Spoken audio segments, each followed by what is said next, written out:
네, 오늘은 마태복음 13장 말씀을 가지고 가루 서말 속에 갖다 넣은 전부 불게한 누룩이라는 말씀으로 함께 말씀을 나누도록 하겠습니다. 마태복음 13장은 두 주에 걸쳐서 나눠서 말씀을 같이 나누도록 하겠습니다. 예수님은 누구든지 하늘에 계신 내 아버지의 뜻대로 하는 자가 내 형제요 자매요 어머니라고 말씀합니다. 이 땅에서 하나님의 뜻은 하나님의 나라와 그의 의를 구하는 삶을 살다 가는 것입니다. 자기 분수에 맞게 자기 소명을 따라 살다 가는 것입니다. 자신에게 맞지도 않는 인생의 옷을 입고 힘겹게 살 필요가 없는 것입니다. 1절, 그날 예수께서 집에서 나가사 바닷가에 앉으셨다고 합니다. 예수님의 어머니 형제들이 찾아왔지만 일부러 집에서 나가신 것입니다. 예수님의 말씀을 듣고 행하는 자만이 어머니, 형제와 자매라고 하신 말씀을 되짚어보면 예수님의 어머니, 동생들은 그럼에도 불구하고 예수님에 대한 인간적인 걱정을 잔뜩 전달한 것 같습니다. 이미 제사장, 서기관, 바리새인들이 예수를 죽이기로 모의하는 상황에서 여러 채널로, 여러 경로로 위협이 전달되었을 것이기 때문입니다. 2절, 큰 무리가 그에게로 모여들거늘 예수께서 배에 올라가 앉으시고 온 무리는 해변에 서 있었다고 합니다. 예수님 당시에 많은 사람들이 모일 수 있는 곳은 회당이 있었습니다. 그 회당의 사용은 당시 그 지역 유대 사회의 실력자, 회당장의 허락이 있어야 합니다. 예수님은 이미 그런 회당에서 배척되어 바닷가 배에 올라 사람들을 가르치시는 것입니다.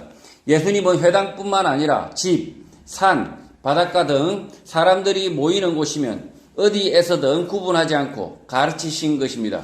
지금 예수님께서도 좋은 장소가 있었죠. 무슨 호텔 뭐처럼 이렇게 연회장이 있고 다 좋은 장소가 그 당시에도 예수님 당시에도 좋은 장소가 있습니다. 모임의 장소가 있는데 그럼에도 불구하고 예수님은 이미 회당에서 가르치시던 그 회당, 그 장소 사용을 이미 못하도록 쫓아내는 거죠. 바리새인, 서기관, 제사장들이 예수님을 배척하기 시작했기 때문에 예수님을 죽이기로 이를 갈고 있기 때문에 실제로 예수님은 상당 부분 바닷가, 산, 들, 집 이런 곳에서 예수님이 가르치시게 됩니다. 3절, 예수께서 비유로 여러 가지를 그들에게 말씀하여 이르시되 씨를 뿌리는 자가 뿌리러 나갔다고 합니다. 씨 뿌리는 자의 비유를 말씀하신 것입니다.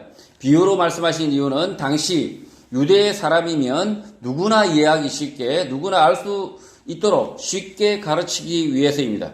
당시 유대 사회는 1차 산업인 경작과 목축, 어업이 대부분이고 성인이면 씨는 누구나 한 번쯤 뿌려볼 법한 일이었기 때문입니다.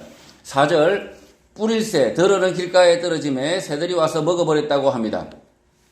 씨는 밭에 대부분 뿌려지지만 매우 적은 일부가 길가에 떨어지는 것입니다. 밭에 뿌려진 씨는 흙에 덮여서 새들의 먹이가 되지 않지만 길가에 떨어진 씨들은 덮일 흙이 없어서 그대로 새에게 먹히는 것입니다. 지금 씨 뿌리는 자의 비유를 지금 말씀하고 있는데 이 씨 뿌리는 사람은 예수님, 지금 말씀하고 있는, 가르치고 계시는 예수님입니다. 근데 이 씨를 뿌리는 이 씨가 뿌려지는데 이 씨는 대부분 뭐냐면 밭에 뿌려지죠. 밭에 뿌려지고 일부 아주 조금이 이렇게 길가에 뿌려진다. 이렇게 봐야 됩니다. 씨 뿌린 사람이 일부러 길가에 뿌릴 일이 있나요? 없습니다. 길과 그 밭이 경계면에서 조금 이렇게 길가로 뿌려지는 거죠. 이 씨는 예수님의 말씀, 가르침이고 밭은 사람들의 마음밭입니다. 5절, 덜어는 흙이 얇은 돌밭에 떨어짐에 흙이 깊지 아니하므로 곧 싹이 나왔다고 합니다. 밭 가운데 흙이 깊지 않은 돌밭이 있었는데 다행히 싹은 나왔다라고 말씀하는 것입니다. 6절, 해가 돋은 후에 타서 뿌리가 없으므로 말랐다고 합니다. 돌밭에서 씨를 뿌리는 씨는 돌밭에 뿌려진 씨는 뿌리를 내리지 못하고 싹만 내었다가 바로 말랐다. 잠시 싹을 틔웠다가 말라 죽었다는 것입니다. 7절, 덜어는 가시떨기 위에 떨어짐에 가시가 자라서 기운을 막았다고 합니다. 가시떨기 나무의 뿌리는 넓고 기운이 왕성하여 다른 나무나 작물이 자라지 못하게 되고 시들어 죽게 됩니다. 8절 들어든 좋은 땅에 떨어짐에 어떤 것은 100배, 어떤 것은 60배, 어떤 것은 30배의 결실을 하였다고 합니다. 좋은 땅, 밭에 떨어져 100배, 60배, 30배의 결실을 하는 것이 정상입니다. 정상적으로 밭에 심겨지고 가꾸면 씨앗에 따라서 100배, 60배, 30배는 당연한 것입니다. 이 말씀에 대한 오해도 있습니다. 예수님의 말씀, 의도와는 관계없이 사람들이 결실의 숫자, 이 배수의 마음이 가는 것입니다. 밤마다 다르다, 사람마다 다르다라는 말씀이지 수천 배, 최대치로 많이 남겨야 한다라는 말씀이 전혀 아닙니다. 지금 예수님께서는 그냥 농사 지을 때 밭에 씨를 뿌리고 수확을 거두면 특별한 재주가 없다 하더라도 30배, 60배, 100배 맺는다.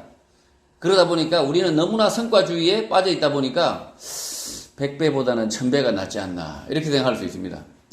예수님의 말씀에 대한 몰 이해입니다. 30배는 보잘것없고 100배는 잘한 것이고 이렇게 구분짓기 위해서 예수님께서 이렇게 말씀하신 것이 아니라 말씀을 가르치셨을 때 예수님 자신입니다. 예수님께서 이 말씀을 가르치셨을 때 사람들의 마음밭에 떨어져서 결실이 있다. 그 이야기를 하는 겁니다. 그 이야기를 하는 건데 이걸 마치 우리 삶에 적용해서 저 사람은 30배밖에 안 하네. 이러면서 저 김 집사는 60배인데 이 박 집사는 왜 30배밖에 못해? 그렇게 생각하면 안 되는 거죠. 교회가 그렇게 가르쳐가지고 교회 이렇게 이제 헌금 경쟁 일으키고 그다음 예배 출석 경쟁 일으키고 이렇게 엉터리로 가르치는데요. 전혀 예수님 말씀하고 관계없는 이야기입니다. 30배, 60배, 100배 이야기는 그냥 뿌리면 예수님의 말씀이 예수님 자신이 뿌려서 그 말씀의 결실을 거두겠다 이런 말씀이거든요. 그래서 사람마다 다르다. 사람마다 어떤 사람은 장사꾼이고 어떤 사람은 과학자고 어떤 사람은 공무원이고 결실이 다 다르다는 이야기를 그냥 예수님께서 하신 거죠. 그런데 이제 이런 숫자, 이런 성공주의, 이런 것에 이렇게 우리가 편견을 가지고 있다 보니까 이 말씀을 보고 옳거니 30배보다는 60배가 낫지. 60배보다는 100배가 낫지. 60배, 100배 하다 보니까 1000배, 10,000배 거둬야 된다고 생각하는 거죠. 그래서 10,000배 거두면 잘한 것이고 10배 거두면 찌질한 겁니까? 전혀 그렇지 않습니다. 인생의 열매, 믿음의 열매는 2배든 10배든 아무 상관이 없다는 거죠. 자, 9절 귀 있는 자는 들으라 라고 예수님은 씨 뿌리는 비유로 말씀을 마치십니다. 당시 귀 없는 사람은 아무도 없습니다. 그러나 여기서 귀 있는 자는 예수님의 말씀에 선입견, 편견 없이 귀 기울일 수 있는 사람들입니다. 당시 예수님은 그 어떤 직함도 없었고 그가 가르치는 곳은 회당이 아니라 지금 보잘것없는 바닷가였습니다. 사람들은 그 말씀에 옳고 그름이 중요한 것이 아니라 자신들의 선입견, 편견, 평판에 따라 사람들의 평판에 따라 귀를 닫았던 사람들이 있었던 것입니다. 예수님의 씨 뿌리는 자의 비유는 설명이 불필요할 만큼 매우 이해하기 쉬웠습니다. 예수님의 말씀 씨, 그 씨가 마음밭에서 어떻게 결실을 하는가 하는 것이기 때문입니다. 자, 지금 예수님 귀 있는 자는 들으라라고 이야기했는데 귀 없는 사람 없다고 이야기했죠. 근데 예수님이 귀 없는 사람이라고 생각했던 사람이 있습니다. 누굽니까? 당시 바리새인, 서기관, 제사장들. 이 사람들은 귀가 없습니다. 왜 귀가 없냐면 예수님의 말씀을 듣고 그 말씀의 옳고 그름과 이런 것을 생각하지 않고 무조건 배척하는 겁니다. 무조건 배척해서 아예 귀가 없어졌습니다. 듣지도 않는 거죠. 저는 가끔 김어준의 뉴스 공장도 듣습니다. 저는 귀가 있기 때문입니다. 그리고 그 누구의 말도 들으려고 합니다. 무조건 듣지 않는 것, 무조건 내 마음에 안 드니까 무조건 듣지 않는 것, 그건 귀가 없는 거죠. 귀는 들으라고 있습니다. 듣고 그 이야기가 거짓인지 진실인지 이렇게 생각을 해야 됩니다. 오히려 그 거짓을 들으면 내가 가지고 있는 그 진실이 더 명확해집니다. 10절 제자들이 예수께 나와 이르되 어찌하여 그들에게 비유로 말씀하냐고 묻습니다. 씨 뿌리는 자의 비유는 편견만 없다면 그 자리에 있는 사람들 대부분 아주 쉽게 이해할 수 있는 쉬운 말씀입니다. 그러나 인자가 안식일의 주인이다 라고 직설적으로 말씀하셨던 예수님께서 굳이 비유로 말씀하신 이유가 궁금했던 것입니다. 11절 대답하여 이르시되 천국의 비밀을 아는 것이 너희에게는 허락되었으나 그들에게는 아니 되었다라고 말씀합니다. 이 말씀에 대한 오해로 많은 이단들이 생겨났습니다. 마치 특정 사람들만 천국의 비밀을 알게 된다고 오해를 하기 때문입니다. 아닙니다. 이 말씀은 당시 예수님을 배척했던 바리새인들이 예수님의 그 어떤 말씀도 무조건 배척하는 상황, 그런 상황 가운데 바리새인들과 언쟁을 피하시고 더 쉽게 사람들을 가르치시기 위하여 비유로 말씀하셨고, 편견이 없었던 평범한 사람들, 보통의 사람들은 모두 쉽게 이해를 할 수 있는 말씀인 것입니다. 천국의 비밀을 아는 것이 너희에게는 허락되었다. 그들에게는 아니 되었다. 이렇게 이야기하니까 뭔가 착각을 하는데요. 전혀 그렇지 않습니다. 지금 예수님의 말씀을 아무런 편견 없이 듣는 사람들, 그냥 일반인들은 너무나 쉽게 이해할 수 있습니다. 너무나 쉽게 이해할 수 있는데, 그러나 그 쉽게 이해할 수 있는 그 말씀을 이해하지 못하는 사람들이 있죠. 바리새인들이었다는 거죠. 개역 개정 성경에서는 하나님 나라의 비밀을 아는 것이 허락된다라고 번역하였으나, 허락된다 이렇게 번역되었으나 NIV 영어 성경과 킹 제임스 영어 성경에서는 given, 주어진다라고 설명하고 있기 때문입니다. 예수님 앞에 있는 평범한 사람들, 편견 없이 말씀을 받아들이는 모든 사람들은 예수님의 말씀을 쉽게 이해를 했던 것입니다. 받아들이지 못했던 사람들은 제사장, 바리새인, 서기관들과 같이 예수를 죽이고자 했던 사람들입니다. 지금 여기서 보면 허락이라고 지금 이렇게 개역개정에서는 번역하고 있지만 영어 성경에서는 given, 그냥 주어졌다는 거죠. 예수님이 주셨다는 거죠. 주셨는데 그 주신 것을 받지 않는 사람이 누굽니까? 주시는데, 말씀을 주시는데 그냥 값없이 주시는데 받지 않는 사람이 누굽니까? 바리새인, 제사장, 그때 당시에 오히려 많이 배웠다고 하는 서기관들, 이런 사람들이 오히려 예수님의 말씀을, 진리의 말씀을 배척하는 일에 앞장서고 있다는 거죠. 12절 무릇 있는 자는 받아 넉넉하게 되되 없는 자는 그 있는 것도 빼앗긴다고 말씀합니다. 예수님의 말씀을 편견 없이 받아들이고 있는 지금 이 사람들은 예수님의 말씀을 받아 넉넉하게 되지만, 예수님을 배척하는 바리새인들은 자신들이 믿었던 구약의 약속, 조상 아브라함에게 주신 약속까지 모두 다 내다 버리게 되는 것입니다. 지금 이 말씀이 뭐 어려운 말씀이 전혀 아닙니다. 지금 상황을 딱 이렇게 마태복음 13장 말씀을 전체적으로 보면 이 말씀은 무릇 있는 자가 받아 넉넉하게 되고 없는 자는 그 있는 것도 뺏긴다 했을 때, 이 바리새인들 아주 구약의 말씀을 잘 알고 있죠. 잘 알고 있지만 그 말씀조차도 그 모세, 그 다음에 뭐 아브람, 이렇게 다윗, 그들에게 준 이 말씀조차도 그들은 이해하지 못한다는 거죠. 오히려 예수님을 배척하기 위해서 다 오히려 그 말씀조차도, 구약의 말씀조차도 다 내다버린다는 거죠. 13절 그러므로 내가 그들에게 비유로 말하는 것은 그들이 보아도 보지 못하며 들어도 듣지 못하며 깨닫지 못하기 때문이라고 합니다. 예수님은 이미 바리새인들에게 직설적으로 안식일의 주인은 나, 예수다, 내가 하나님의 아들이다 라고 말씀을 하셨습니다. 그리고 비유로 말씀을 하신 이유는 직설적으로 말하면 이 바리새인들이 더욱더 분노하고 배척할 것이기 때문이다 라고 말씀하신 것입니다. 씨 뿌리는 비유는 어렵지 않았고 쉽게 이해할 수 있습니다. 예수님이 씨, 진리의 말씀을 뿌리고 있고 그 말씀이 배척되는 현장의 분위기는 누구나 알 수 있었기 때문입니다. 그래서 예수님의 이런 비유를 하시더라도 바리새인의 편이 아니라면 누구나 알 수 있었던 것입니다. 14절 이사야의 예언이 그들에게 이루어졌으니 일러서되 너희가 듣기는 들어도 깨닫지 못할 것이요 보기는 보아도 알지 못한다고 말씀합니다. 이 상황 속에서 이사야 6장의 말씀을 다시 상기시켜 주십니다. 이사야 6장 9절입니다.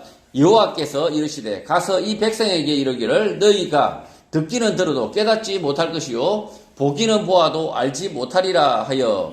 15절 이 백성들의 마음이 완악하여져서 그 귀는 끼에 둔하고 눈은 감았으니 이는 눈으로 보고 귀로 듣고 마음으로 깨달아 돌이켜 내게 고침을 받을까 두려워함이라고 하였느니라. 이 바리새인들의 태도는 이사야 6장의 말씀이 성취되는데 그 이유는 그들이 그렇게 될 운명이었다라는 것이 아니라 바리새인들이 자신들의 체면, 편견, 고집 등으로 스스로 배척을 선택했다라고 말씀하는 것입니다. 이사야 6장 10절의 말씀입니다. 이 백성의 마음을 둔하게 하며 그들의 귀가 막히고 그들의 눈이 감기게 하라. 염려하건대 그들이 눈으로 보고 귀로 듣고 마음으로 깨닫고 다시 돌아와 고침을 받을까 하노라 하시기로. 이 말씀을 이해하려면 하나님의 예정과 사람의 자유 선택에 대한 이해가 필요합니다. 하나님의 예정하심은 내일 내가 콩나물국밥을 먹을 것이다 라는 예정이 아니라 예수님의 말씀을 믿고 그 말씀에 순종하면 구원을 얻는다 라는 구원의 약속, 예정입니다. 가룟 유다가 예수님을 반드시 팔아서 예수님이 십자가에 달려 죽으신다라는 것이 예정이 아니라 세상죄를 지고 예수님께서 십자가에서 죽으시고 3일 만에 부활하여 구원의 길을 주신다라는 것이 하나님의 예정인 것입니다. 사람들은 모두 무지하고 악하여 어둠의 길을 선택하는 것이 예정되어 있었지만 그러나 그 어둠 가운데 예수님께서 진리의 빛, 구원의 길을 허락하셨고 그 빛, 진리를 선택하는 자는 구원을 얻는다. 그런 예정이 있다는 것입니다. 예수님의 제자 가운데 그 누구도 가롯 유다가 될 수 있었지만 가롯 유다가 믿음의 길을 버리고 멸망의 길을 선택한 것인데 그것을 통해서 하나님의 구원의 약속, 예정은 성취된 것입니다. 지금 이 예정과 하나님의 예정과 인간의 선택에 대한 문제에 대한 이해가 필요하다는 거죠.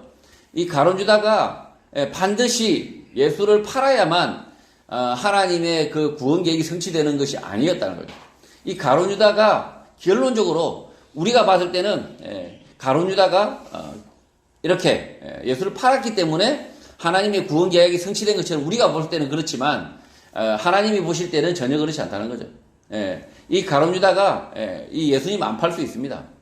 다른 제자가 될 수도 있죠. 그런데 그럼에도 불구하고 이 가롯 유다가 예수님을 팔았습니다. 그래서 그 하나님의 구원의 약속, 그 예수님의 그 십자가 죽으심과 부활의 약속이 가롯 유다를 통해서 성취가 되었다라고 이야기하는 거죠. 이사야의 예언을 잘못 이해하면 바리새인들은 이미 죽기로 멸망하기로 예정된 사람이어서 무슨 짓을 하든 지옥에 갈 예정이 된 사람들이다라고 이해될 수 있지만 그렇지 않습니다. 예수님 당시 바리새인 가운데도 회심한 사람들도 있습니다. 회심한 바리새인, 율법주의자의 대표가 바울이기 때문입니다. 바울. 지금 우리가 예정했을 때 그 예정은 내가 태어날 때부터 하나님이 천지 창조를 지을 때부터 내가 천국에 들어가는 것이 예정이 아니라 이 창세기에 짓고 난 이후에 사람을 지으시고 난 이후에 모두 어리석어서 다 지옥 가는 게 원래 예정이죠, 사실은. 여러분이나 저나 다 지옥 가기로 예정되어 있습니다. 지옥 가기로 예정되었다고 하니까 끔찍하죠. 끔찍합니다. 자, 이 예정이 하나님의 예정입니다. 이 성경에서 말하고 있습니다. 이미 모든 사람은 어린아이, 뱃속에 있는 어린아이를 할지라도 모두 지옥 가도록 이미 타락해서 지옥 가는 것이 예정입니다. 자, 그럼에도 불구하고 그것도 예정이지만 하나님을 예수 그리스도께서 보내고 하나님이 예수 그리스도를 보내고 그 예수 그리스도께서 구원의 길을 우리에게 주시고 그 구원의 예수 그리스도를 믿고 그 말씀을 따라 살아서 구원 얻는 것, 그것도 하나님의 예정이라는 거죠.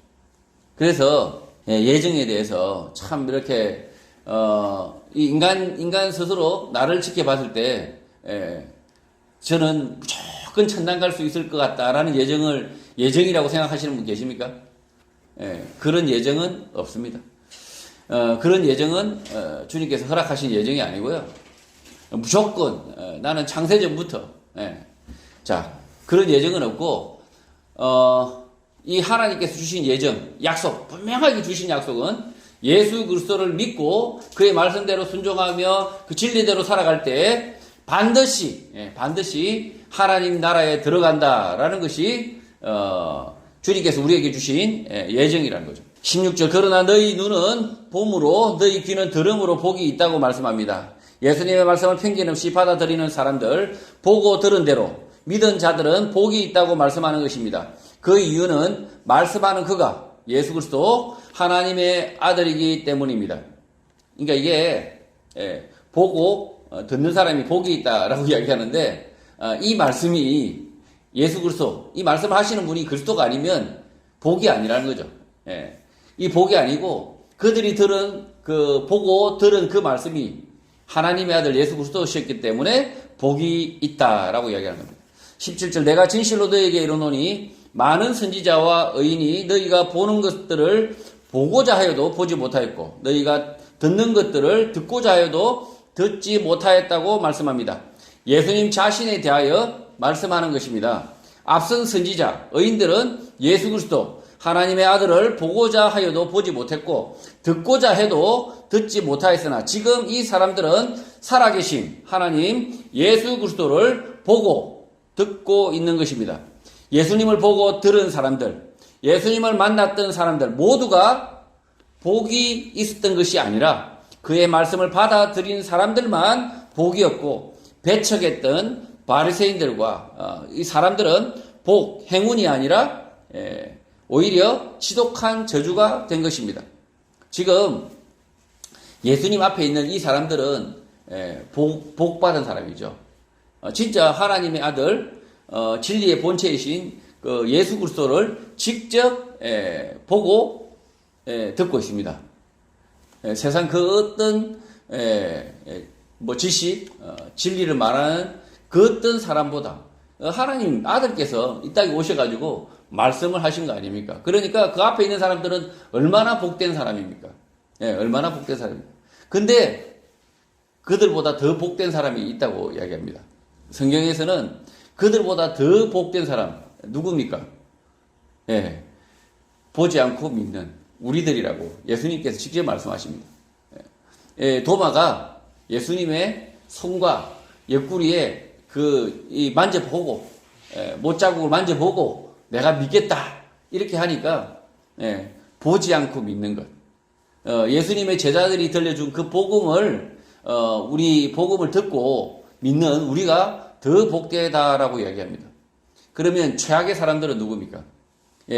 예수님 말씀을 직접 듣고 예수님의 말씀을 직접 듣고 그 예수님을 쳐 죽인 사람들, 바리새인들, 제사장들, 서기관들, 그 당시에 예수님 하나님의 아들을 직접 목격하고 만난 사람들, 심지어 밥도 같이 먹었던 사람들이 가장 지독한 불행한 사람들이죠. 지금도 예수님을 내가 한번 만났으면 내가 참 잘 믿을 텐데 하시는 분들이 있습니다. 내가 예수님 한번 탁 만나가지고 밥 한번 탁 먹으면 정말 잘 믿을 텐데 예수님하고 밥 잘 먹고 잘 듣고 바리새인의 길로 가버리면 그럴 분들이 있어요. 그래서 예수님을 안 만나고 지금 예수님이 제자들을 통해서 그리고 성경을 통해서 하나님의 약속을 하나님께서 말씀하시는 이것을 듣고 믿는 자가 가장 복된 사람들입니다. 예수님 차라리 안 만나는 게 나아요. 예수님 만나고 나서 그냥 예수님하고 밥도 같이 먹고 그래서 결국은 잠도 같이 자고 막 그렇게 했는데 알고 보니 가룟 유다예요. 예수님을 팔아요. 이러면 가장 최악이 되는 겁니다. 그러니까 예수님 너무 만나려고 막 예수님 막 만나고 싶어요. 글쎄요. 그냥 우리에게 주시는 말씀을 더 사모하셔야 됩니다. 18절 그런즉 씨 뿌리는 비유를 들으라 라고 예수님은 제자들에게 다시 말씀합니다. 이미 예수님을 하나님의 아들 그리스도 메시아로 깨달았다면 다시 설명하실 필요가 없는 평범한 말씀, 쉬운 말씀이지만 예수님은 제자들에게 친절하게 다시 설명을 하십니다. 그렇게 하시는 이유는 예수님의 말씀, 그의 말씀을 보고 듣는 것이 복이라고 말씀하셨고 그 복을 제자들에게 부어주신 것입니다. 지금 예수님께서 비유로 말씀하시고 다시 제자들에게 그 비유를 설명하십니다. 그 제자들이 바보라서 예수님이 다시 설명하고 있는 게 아니라 예수님과 제자들은 이미 다 알고 있습니다. 공감을 하고 있고 이해하고 있습니다. 그럼에도 불구하고 예수님께서 다시 설명하시는 이유, 예수님이 그 제자들을 사랑하셨기 때문입니다. 우리도 마찬가지죠. 제가 내 자녀를 사랑한다면 내 자녀가 뻔히 알고 있는 이야기를 다시 합니다. 뻔히 내 자녀가 뻔히 알고 있는 이야기를 다시 끄집어내고 지나간 일들을 다시 끄집어내고 또 끄집어내고 또 그렇게 말을 합니다. 서로 다 알고 있습니다. 서로 다 알고 있음에도 불구하고 깊이 이해하고 있음에도 불구하고 다시 이야기를 합니다. 그 이유는 예수님이 제자들을 사랑하셨기 때문에 지금 다시 반복해서 말씀하고 계시는 겁니다. 19절 아무나 천국 말씀을 듣고 깨닫지 못할 때는 악한 자가 와서 그 마음에 뿌려진 것을 빼앗나니 이는 곧 길가에 뿌려진 자라고 말씀합니다. 그 사람의 마음밭이 이미 밭이 아니라 사람들이 분주하게 지나다니는 바쁜 길이라는 것입니다. 이 분주함은 사람들을 예수님의 말씀에 귀 기울이는 것을 방해합니다. 예수님의 말씀을 듣고 생각하지 못하게 합니다. 그 분주함, 그 복잡함에 대하여 예수님은 악한 자가 왔다라고 말씀하는 것입니다. 자, 지금 길가에 떨어진 게 아주 적은 양이지만 그 길가라는 것을 잘 생각해 보십시오. 그 길가. 사람들이 막 지나다니지 않습니까? 분주한 그 길들을 생각할 때 그 우리 사람들이 예수님의 말씀, 그 말씀을 듣고 왜 깨닫지 못하는가? 자기 삶에 분주함이 있다는 거죠. 자기 삶의 관심사가 전혀 다른 데 있다는 거죠. 뭐 유튜브도 봐야 되고, 뭐 넷플릭스 드라마도 봐야 되고, 뭐 골프도 쳐야 되고, 뭐 자전거도 타야 되고, 뭐 산도 가야 되고, 뭐 온갖 자, 이런 자기의 일들을 통해서 전혀 하나님의 말씀, 예수님의 말씀, 성경 말씀을 듣고자 하는 마음이 없어진다는 거죠. 일도 없기 때문에. 그래서 길가에 뿌려진 씨라는 거죠. 20절 돌밭에 뿌려졌다는 것은 말씀을 듣고 즉시 기쁨으로 받았다고 합니다. 흙의 깊이가 매우 얕은 돌밭 같은 사람들이 있습니다. 귀가 얇아서 매우 빠르게 열정적으로 반응하지만 쉽게 포기를 하는 것이 사람들입니다. 21절 그 속에 뿌리가 없어 잠시 견디다가 말씀으로 말미암아 환난이나 박해가 일어날 때는 곧 넘어지는 자라고 말씀합니다. 마음이 돌밭이라 충분히 깊은 흙이 없으니 뿌리가 자랄 수 없습니다. 그래서 그 말씀이 커져가면 오히려 환난, 박해가 되고 스스로 넘어지는 것입니다. 진리를 알면 알수록 오히려 손해를 봐야 하고 고난의 길을 그리고 좁은 길을 가야 하는데 도저히 그렇게 살 수 없는 사람들인 것입니다. 말씀을 읽고 실컷 배운들 그 말씀 때문에 그 줄기가 쓰러지는 환난, 박해가 일어나는 것입니다. 지금 이 돌밭은 이 돌이 있습니다. 돌이 있고 그 위에 조금 흙이 이렇게 있다는 거죠. 근데 여기에 씨가 뿌려지면 일단 씨는 즉시 발화해서 줄기가 올라갑니다. 그런데 이 흙이 요만큼밖에 안 되니까 줄기가 올라갈수록 어떻게 됩니까? 줄기가 높이 올라갈수록 흙이 잡아주는 힘이 없으니까, 뿌리가 없으니까 쓰러지는 거죠. 그러니까 말씀을 깨달으면 깨달을수록 어떻게 됩니까? 싫은 거예요. 말씀대로 살기가 싫어지는 거예요. 말씀대로 살려고 하니까 손해를 봐야 되고, 말씀대로 살려고 하니까 내가 참아야 되고, 말씀대로 내가 순종하려고 하니까 전혀 자기가 막 하고자 하는 그 욕심껏 살고자 하는 그 삶과는 전혀 배치가 되니까 그냥 환난과 박해가 스스로 일어나는 거죠. 마음속에 그냥 환난이 일어나는 거죠. 주일날 교회 가기 싫은데 막 이렇게 가야 되는 그 상황, 막 환난이 일어난 거죠. 박해가 일어난 겁니다. 자, 그래서 이 돌밭 같은 사람들이 너무나 많습니다. 22절 가시떨기에 뿌려졌다는 것은 말씀을 들으나 세상의 염려와 재물의 유혹에 말씀이 막혀 결실하지 못하는 자라고 말씀합니다. 애시당초 세상에서 평안과 재물, 지위, 성공, 명예를 간절히 원하는 사람들인데 말씀 진리를 깨달아서 골치가 아픈 사람들입니다. 듣지 않은 것이 아니라 깨닫지 못한 것이 아니라 진리의 길, 좁은 길로 가고 싶지 않은 것입니다. 지금 이 가시떨기는 가시떨기는 여러분이 뻔히 이해가 됩니다. 여기 보면 평안하고 싶고 많은 재물을 가지고 싶고 많은 명예를 가지고 있고 성공하고 싶고 그러다 보니 어떻게 됩니까? 말씀하고는 전혀 배치가 되죠. 이것도 마찬가지로 말씀하고 전혀 배치가 됩니다. 그래서 자신이 스스로 자라날 수가 없는 거죠. 말씀이 그 속에서 마음밭에서 뿌리를 뻗을 수가 없는 거죠. 23절 좋은 땅에 뿌려졌다는 것은 말씀을 듣고 깨닫는 자니 결실하여 어떤 것은 100배, 어떤 것은 60배, 어떤 것은 30배가 되었다고 말씀합니다. 진리, 씨가 정상적으로 마음밭에 뿌려진다면 결실을 거두는 것이 당연합니다. 그 씨, 진리는 잘못될 리가 없다고 말씀합니다. 하나님의 아들 예수님이 그 씨를 뿌리시기 때문입니다. 결실을 맺지 못하는 이유는 그 밭이 길가, 돌밭, 가시떨기이기 때문이라고 예수님은 말씀합니다.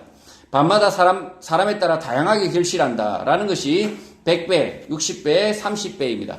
과학자면 과학자의 삶의 열매로, 예술가면 예술가의 삶의 열매로 다양하게 다르게 열매 맺는다라는 것입니다. 경작에서 씨를 뿌리고 열매 맺는 것은 특별한 것이 아니라 당연한 것입니다. 누구나 예수님의 말씀을 듣고 순종하면 열매 맺는 삶을 산다. 열매 맺는 삶이 당연한 삶이다. 평범한 삶이다라는 것입니다. 이 열매 맺는 것이 어려운 것처럼 생각하는데 예수님은 이렇게 평범한 씨 뿌리는 자의 비유 예수님께서 뿌리신다니까요. 그러니까 내가 뿌리는 게 아니라 예수님께서 뿌리시고 그 열매를 거두시겠다. 열매를 거두시겠다라고 지금 말씀하고 있습니다. 아주 이 농사가 어려운 게 아니라니까요. 농사가 씨를 뿌리면 농사만큼 정직한 게 없다고 그러잖아요.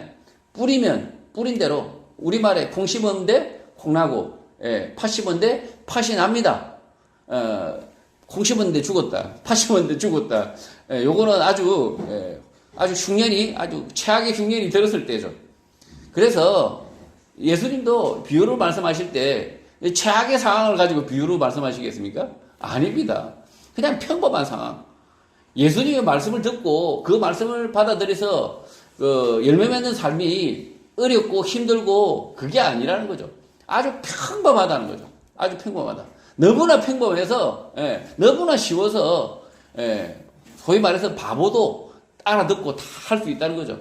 어렵지 않다는 거죠. 비밀이 아니라는 거죠. 근데 자꾸 이 말씀을 이단들은 비밀이다 이렇게 말씀 해석에 대한 전혀 엉터리로 말씀을 막 설명하는 거죠. 예수님의 말씀을 편견 없이 그리고 자신의 욕심을 따라 생각하지 않으면 누구나 다 결실한다라는 게 예수님의 말씀이거든요. 그래서 결실하지 않는다 그러면 뭡니까? 나의 삶에 결실이 없다, 열매가 없다. 당연히 그 말씀대로 안 살려고 자신이 스스로 선택하고 있는 거죠. 자신이 예수님의 말씀대로 좁은 길로 가기 싫은 거죠. 그냥 싫으니까 딴 생각하는 거죠. 딴 선택하는 거죠. 그리고 예수님 말씀이 진리로 받아들이지 않는 거죠. 자기 삶에. 지옥 가고 싶어서 지옥을 선택하는 거죠. 그냥 가장 우리의 선택은 이 하나님의 나라에 들어가는 이 좁은 길, 진리의 길을 선택하는 것도 쉽습니다. 어렵지 않다는 거죠, 예수님이. 그리고 마찬가지로 지옥 가는 길, 비진리의 길, 거짓말의 길, 이 길을 선택하는 것도 우리에게는 너무나 쉽습니다. 가론주다가 바로 가서 목 매달아 죽는 거, 아주 어려운 것 같죠? 어렵지 않습니다. 그래서 우리가 비진리 거짓말의 길을 가는 것도 쉬웠고 예수님의 말씀을 쫓아서 열매 맺는 진리의 길을 가는 것도 쉬웠다라는 거죠. 24절 예수께서 그들 앞에 또 비유를 들어 이르시되 천국은 좋은 씨를 제밭에 뿌린 사람과 같다고 말씀합니다. 개정 성경은 천국이라고 번역하고 있으나 킹 제임스 영어 성경에서는 The Kingdom of Heaven 그래서 하나님의 나라가 적당할 것 같습니다. 하나님의 나라는 좋은 씨를 제밭에 뿌린 사람이라고 합니다. 좋은 씨, 진리의 씨, 말씀의 씨가 뿌려진 곳이 하나님의 나라다라고 말씀하는 것입니다. 지금 하나님 나라에 대해서 아주 열심히 막 가르치시는 분들이 있습니다. 근데 저는 한 절이면 될 것 같아요. 예수님의 말씀, 진리가 뿌려지는 곳, 예수님의 말씀에 진리가 뿌려진 지금 이 예수님의 이 자리, 여기가 하나님의 나라다라고 지금 예수님께서 말씀하고 계십니다. 예수님의 말씀 진리가 있는 그곳이 하나님의 나라입니다. 하나님의 나라, 진리가 공유되고 진리가 그 안에 선포되는 그 곳이 하나님의 나라입니다. 그래서 이 하나님의 나라는 예수님이 아주 쉽게 설명합니다. 좋은 씨를 밭에 뿌린 사람이다 라고 이야기하고 있는 거죠. 그게 하나님의 나라라는 거죠. 25절 사람들이 잘 때에 그 원수가 와서 곡식 가운데 가라지를 덧뿌리고 갔다고 합니다. 하나님의 나라, 진리의 나라에 사람들이 잠들었을 때 그 원수가 와서 곡식 가운데 가라지, 거짓말, 비진리를 덧뿌리고 갔다고 말씀합니다. 예수님의 비유에서 하나님의 나라를 사는 사람들은 진리에 잠들지 말아야 합니다. 거짓이 창궐하지 않도록 뿌려진 진리를 부지런히 돌봐야 합니다. 그런데 이 하나님의 나라에 사람들이 잠을 자기 시작하죠. 잠을 자는 거죠. 이 진리에 우리가 파수꾼이 되어서 이 진리를 지켜야 되는데, 진리를 부지런히 강론하고 우리가 그 진리를 지켜야 되는데 사람들이 잠드니까 어떻게 됩니까? 거짓말, 가라지 덧뿌리고 갔다는 거죠. 오늘 한국 사회가 망하는 이유는 사람들이 진리를 지키지 않고 잠들었기 때문입니다. 잠자는 그 틈을 타고 가라지, 비진리, 거짓을 뿌리는 악한 사람들이 있는데 그들은 하나님 나라의 원수다라고 말씀하고 있는 것입니다. 26절 싹이 나고 결실할 때에 가라지도 보인다고 말씀합니다. 가라지, 비진리, 거짓말도 시간이 지나면 점점 자라나고 결실하게 되어 수많은 피해자를 만들어내는 것입니다. 이 거짓말이 자란다는 거죠. 진리도 자라지만 이 진리, 이 진실 이런 것들도 이렇게 자라나지만 거짓말도 가라지도 자라납니다. 이 조그마한 거짓말이 10년, 20년 지났더니만 나라를 집어삼키는 거죠. 27절 집주인의 종들이 와서 말하되 주여 밭에 좋은 씨를 뿌리지 아니하였나이까? 그런데 가라지가 어디서 생겼나이까? 라고 묻습니다. 좋은 씨를 뿌렸지만 가라지가 생겨났다는 것입니다. 진리의 말씀이 버젓이 있지만, 진실이 버젓이 있지만 그럼에도 불구하고 자연스럽게 거짓 비진리가 진리인 척하고 있다는 거죠. 우리 사회도 뻔뻔하게 오히려 도둑놈이 오히려 매를 들죠. 매를 듭니다. 버젓이 진리가 있는데 사람을 자유케 해야 된다. 사람의 인권을 지켜야 된다. 이런 진리가 있는데 버젓이 사람을 죄 없이 가둬버리는 거죠. 사람에 묻고 그러면서 이걸 마치 사람을 억압하고 이런 걸 이 비진리가 진리인 척하는 거죠. 오늘 사회에서도 사실 진리가 뻔히 있음에도 불구하고 거짓말, 비진리가 득세를 합니다. 이런 문제에 대하여 왜라는 질문이 생겨나는 것입니다. 28절 주인이 이르되 원수가 이렇게 하였구나. 종들이 말하되 그러면 우리가 가서 이것을 뽑기를 원하시나이까? 라고 묻습니다. 하나님의 나라에 진리가 뿌려졌지만 가라지, 비진리도 자라난다. 그렇게 된다라고 말씀합니다. 그 이유는 원수가 이렇게 하였다라고 말씀합니다. 그러자 주인의 종들이 가라지를 즉각 뽑기를 원합니까? 라고 묻습니다. 이 물음에 대한 모든 악의 문제, 비진리에 대한 답이 있습니다. 29절 주인이 이르되 가만두라. 가라지를 뽑다가 곡식까지 뽑을까 염려한다고 말씀합니다. 악인이 잘되고 악인, 비진리가 창궐하는 것. 세상의 수많은 모순을 지켜보았던 많은 사람들, 지식인들의 질문에 대한 예수님의 대답인 것입니다. 독일 나치의 2차 세계전쟁과 대량 학살 중에 유태인들은 왜 이런 살육과 모순, 범죄가 생겨나는지 하나님께 물었을 것입니다. 이 말씀은 그 물음에 대한 답입니다. 악인에 대하여 비진리에 대하여 즉각적인 단죄와 응징이 없는 이유는 가라지를 뽑다가 곡식까지 뽑을 수 있기 때문이라는 것입니다. 하나님은 가라지들, 악인들과 비진리, 거짓말의 틈 속에서 진리를 믿는 성도들이 이겨낼 수 있다, 견딜 수 있다, 알곡이 너희들의 인생이 소중하기 때문이다 라고 말씀하는 것입니다. 자, 지금 예수님의 이 말씀은 오래된 이 소설, 고전의 주제입니다. 왜 악인들이 창궐합니까? 라는 질문이죠. 왜 악인이 득세를 합니까? 왜 선한 사람들은 처참하게 죽어가고, 왜 악인들을 심판하지 않습니까? 라는 것이, 이 소설이나 영화나 이런, 드라마나 모든 그 예술의 아주 중요한 테마입니다. 어떤 주제입니다, 이게. 여기에 대해서 바른 이해가 필요하다는 거죠. 왜 즉각적으로 심판하지 않습니까? 이 성도들의 삶, 그러니까 진실한 사람들의 삶을 위해서라는 거죠. 오히려 그 알곡들의 삶을 이 악인들이 있는 틈 속에서 사는 믿음으로 살려고 하는 그 성도들의 삶을 무너뜨리지 않으시기 위해서. 그러니까 핍박받지 않습니까? 핍박받음에도 불구하고 의롭게 진리로 살아가려고 하지 않습니까? 그래서 그 핍박하는 것을 즉시 없애버리면 어떻게 됩니까? 살려고 하는, 진리로 살려고 하는 그 사람의 삶이 무너지기 때문입니다.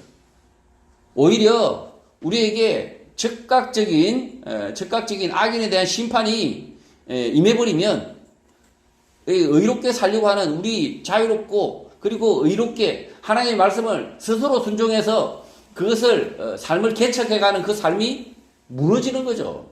오히려 의인들의 삶이 무너지기 때문입니다. 오히려 순교자의 삶이 무너지기 때문입니다. 그래서 지금 이 악인들, 거짓말, 심지어 뻔뻔하게 나를 때리고도 나의 돈을 훔쳐가고도 잡혀가지 않는 불의한 일이 막 생겨나는 거죠. 마구 생겨납니다. 분명히 내 것인데 제가 막 훔쳐가죠. 사기 당하죠, 사기. 사기를 당하는 사람들 보면 분명히 내 것인데 저 불의한 인간이 사기쳐서 뺏어갔습니다. 그러면 당연히 이 경찰이 그 사기꾼을 잡아들일 것 같은데 오히려 사기꾼을 도와줍니다. 오히려 내가 잘못하면 잡혀가죠. 빼앗긴 내가 잡혀가는 어처구니 없는 일이 벌어집니다. 그랬을 때 성도들은 감옥에 갇혀서 고민을 하게 되는 거죠. 아니 왜 저 악인은 나의 재산을 빼앗아서 저렇게 잘 살고 있고 왜 나는 이렇게 옥에 갇혀 있는가? 이런 근원적인 질문이 생겨나는 거죠. 도대체가 하나님이 살아계시냐라는 질문이 생겨나는 겁니다. 마찬가지죠. 이 전쟁 속에서도 마찬가지입니다. 전쟁 속에서 도대체가 하나님이 살아계시면 저 악당들을, 저 악의 무리들을 왜 진멸하지 않으시고 죄 없는 사람들이 이렇게 피를 흘리고 목숨을 잃고 굶주리고 고통을 당하냐? 피눈물을 흘리는 거지 않습니까? 그런 물음 앞에 이 예수님께서 답을 주셨다는 거죠. 가라지를 뽑다가 곡식까지 뽑지 않겠다.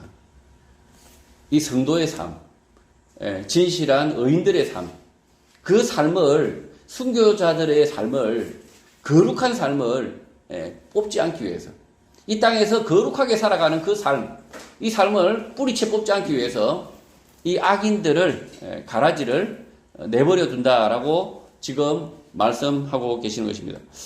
30절 둘 다 추수할 때까지 함께 자라게 두라. 추수때에 내가 추수꾼들에게 말하기를 가라지는 먼저 거두어 불사르게 단으로 묶고 곡식은 모아 내 곡간에 넣겠다고 말씀합니다.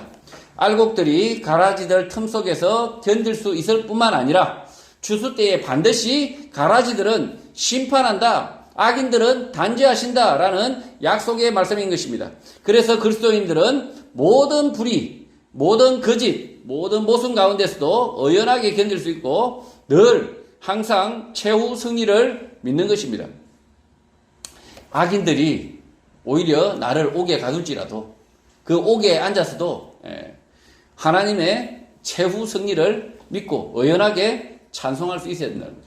31절 또 비유를 들어 이르시되 천국은 마치 사람이 자기 밭에 갖다 심은 겨자씨 하나를 같다고 말씀합니다. 진리의 씨, 말씀이 뿌려진 곳이 하나님 나라다라고 말씀하신 예수님은 이제 겨자씨 하나를 심은 것이 하나님의 나라다라고 말씀합니다. 32절 이는 모든 씨보다 작은 것이로되 자란 후에는 풀보다 커서 나무가 되매 공중의 새들이 와서 그 가지에 깃들인다고 말씀합니다. 세상에 뿌려진 말씀의 씨, 진리의 씨는 겨자씨 하나를 같지만 그 씨가 자라면 풀보다 크고 나무가 된다. 공중의 새들이 와서 그 가지에 깃들인다라고 말씀합니다. 진리는 작고 보잘것없어서 사람들이 무시하지만 그 진리는 점차 자라나고 크고 영원하다는 것입니다. 거짓 비진리는 창궐하지만 금세 사그라들 것입니다. 지난 수백 년 동안 교회 안에 사이비, 이단, 가짜들이 새를 일시적으로 얻는 것 같았지만 결국 다 소멸하고 말씀, 진리만 남았습니다. 겨자씨 하나 같은 말씀, 진리가 끝까지 살아서 풀보다 크고 나무가 되는 것입니다. 오늘 이 시대도 겨자씨 하나 같은 진리, 말씀에 기대를 걸지 않지만 끝까지 그 진리만을 따른다면 반드시 큰 나무가 되는 것을 오늘 시대에도 목격할 수 있는 것입니다. 지금 겨자씨 하나의 비유를 들었을 때 이 겨자씨는 여러분의 마음이 아니에요. 겨자씨는 여러분의 마음이 아니고 예수님께서 뿌리신 진리랍니다. 진리. 성경 말씀입니다. 이 겨자씨는 여러분의 그 마음과 상관없이 여러분의 마음과 상관없이 이 겨자씨는 반드시 뭐가 된다고요? 나무가 됩니다. 이 진리를 믿고 이 진리를 기다리면 반드시 나무가 된다. 지금 오늘 이 시대에 2022년을 살고 있는 오늘 대한민국에서도 예수님의 말씀, 이 말씀의 진리를 굳게 믿는다면 이 말씀의 씨가 반드시 나무가 될 것입니다. 반드시 우리가 그 나무, 그 진리의 덕을 본다는 거죠. 우리가 이 새들이 깃든 것처럼 사람들이 그 진리에 깃든다는 거죠. 사람들이 그 진리를 의지한다는 거죠.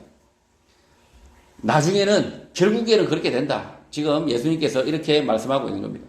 33절 또 비유로 말씀하시되 천국은 마치 여자가 가루 서말 속에 갖다 넣은 전부 부풀게 한 누룩과 같다고 말씀합니다.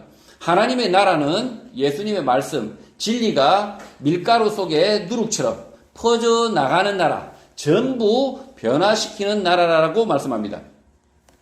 예수님의 말씀, 진리의 힘, 진리의 능력입니다. 오늘 한국 사회도 예수님의 말씀, 진리를 굳게 붙드는 소수의 성도가 있다면 한국 사회는 가루 서말처럼 모두 부풀게 된다. 변화가 된다라는 말씀입니다. 한국 사회는 매우 부패하고 타락했습니다. 그 이유는 악인들의 거짓말, 비진리가 창궐했기 때문이 아니라 한국의 그리스도인, 성도가 누룩과 같은 말씀, 진리를 품지 않았기 때문입니다. 예수님의 말씀, 진리의 말씀을 소수의 성도라도 진실하게 품었다면 한국 사회가 전부 변화될 수 있다라고 예수님이 말씀하고 있는 것입니다. 지금 한국 사회가 동성애, 폐미, 사회주의, 온갖 비진리로 아주 그냥 창궐해서 도저히 이 나라가 회복 불능일 것 같다 라고 생각할 수 있겠지만 택도 없다는 거죠. 예수님은 이렇게 말씀하고 있습니다. 너희들이 이 누룩과 같은 이 말씀을 요만한 것 진짜 그리고 한두 사람이라도 이 누룩을 가지고 있다면, 이 진리를 가지고 있다면 이 사회는 어떻게 된다고요? 그 누룩이 이 사회를 완전히 변화시킬 것이다 라고 지금 말씀하고 있습니다. 지금 대세 엄청난 사람들, 어마어마한 사람들이 다 몰려가지고 그냥 광장에서 소리치고 그래도 다 소용없다는 거죠. 그렇게 난리를 친들 진리가 아니면 아무짝에도 쓸모없다는 거죠. 그리고 지금 이 나라가 타락하고 부패하고 온갖 범죄가 창궐하고 부조리가 생겨나고 모순이 대한민국에 완전히 막 차고 넘친다 할지라도 완전히 막 대한민국이 막 막 눈이 오듯이 막 한 1m 이상 눈이 오듯이 대한민국이 싹 다 범죄로 덮였다 하더라도 그 눈이 다 싹 그치는 기적이 일어나는데 그 기적은 예수님의 말씀, 진리의 말씀을 조그만한 것, 이 누룩 같은 이것을 붙드는 사람 한 사람이 있어도 된다는 것. 34절 예수께서 이 모든 것을 무리에게 비유로 말씀하시고 비유가 아니면 아무것도 말씀하지 아니하셨다고 합니다. 예수님은 안식일의 문제 등에서 안식일의 주인은 나라고 직설적으로 말씀을 하셨습니다. 그러자 바리새인들이 배척과 모함을 하였고 예수님께서 하나님 나라에 대하여 말씀하실 때 비유로만 말씀하신 것입니다. 어차피 바리새인들은 예수님을 죽이려고 하고 있고 배척하고 있었기 때문에 하나님 나라에 대하여 알 필요가 없었기 때문에 비유로 말씀하신 것입니다. 비유로 말씀할 때 화가 치밀어 오르는 사람들, 못 알아듣는 사람들은 어차피 바리새인과 서기관, 제사장들이고 예수님을 따르는 사람들은 쉽게 그 뜻을 이해할 수 있었던 것입니다. 지금 이렇게 비유로 말씀하시니까 사람들이 못 알아들었다고 생각하면 착각입니다. 그 시대 사람들 다 알아듣습니다. 알아듣고 우리도 다 알아들었던 것처럼, 그러나 못 알아들은 사람이 없죠. 심지어 바리새인들도 알아들었습니다. 바리새인들도 알아들었는데 화가 치밀어 오르는데 차마 대놓고 말을 못하는 거죠. 말씀의 뜻을 알아들었어요. 그렇지만 그 말씀에 씨 뿌리는 자, 그가 예수 그리스도고 하나님의 아들이라는 사실을 직접적으로 노골적으로 말씀 안 하시고 비유로 말씀하시니까 바리새인들이 화를 못 내는 거죠. 그 말씀을 공격을 못했던 거죠. 그래서 지금 이 비유로 말씀하고 계셨던 거죠. 그래서 지금 이 비유로 말씀하니까 참 어렵다. 이 비유가 전혀 어렵지 않았다는 거예요. 자꾸 이렇게 비유로 말씀하시는 이유는 뭐 비밀이다. 무슨 비밀요? 예수님께서 비밀로 말씀하신 적이 없어요. 다 말씀해 주셨어요. 다 말씀하셨고, 그리고 이 말씀, 성경 말씀을 통해서 우리가 못 알아들을 말씀이 없습니다. 못 알아들을 말씀이 없는데, 못 알아듣는 이유는 뭘까요? 심지어 알아듣고도 그 말씀을 순종하기 싫은 거죠. 바리새인처럼. 바리새인들이 머리가 나빠가지고 못 알아듣는 게 아니라니까요. 바리새인들은 자신들의 욕심, 자신들의 편견, 자신들의 체면, 자신들의 지위, 이런 것 때문에 예수님을 배척하기로 마음먹었기 때문에 예수님의 말씀을 알아듣고도 배척한 거죠. 35절 이는 선지자를 통하여 말씀하신 바 내가 입을 열어 비유로 말하고 창세부터 감추인 것들을 드러내리라 함을 이루려 하심이다 라고 합니다. 마태는 바리새인들이 예수님을 죽이고자 하고 있고 예수님께서 하나님의 나라를 설명하시면서 비유로 하시는 이유를 선지자 예언의 성취다라고 말씀하고 있는 것입니다. 이 말씀은 시편 78편 2절을 인용한 말씀입니다. 제가 읽겠습니다. 시편 78편 2절 내가 입을 열어 비유로 말하며 예로부터 감추어졌던 것을 드러내려 하니 창세부터 감추인 것들을 드러낸다라고 했을 때 그 드러남은 예수 그리스도 그 자신입니다. 예수님께서 빛으로 진리로 이 땅에 오셔서 사람들을 가르치신 것입니다. 성도 여러분, 빛 대신 예수, 진리 대신 예수 그리스도의 말씀을 붙들면 지금은 비록 겨자씨 한 알이지만 나의 삶 가운데 점점 커져서 나무가 된다. 사람들이 의지하는 사람이 된다라는 사실을 믿으시길 바랍니다. 또 예수님의 말씀 진리가 지금 비록 보잘것없는 누룩처럼 보이지만 그 누룩이 이 땅을 모두 변화시킬 누룩이라는 사실을 믿으시길 바랍니다. 그래서 우리 시대의 한국 땅에서 진리의 말씀이 뿌려진 하나님의 나라, 거룩한 나라를 경험하고 가는 거룩한 성도가 되시기를 주님의 이름으로 축복합니다.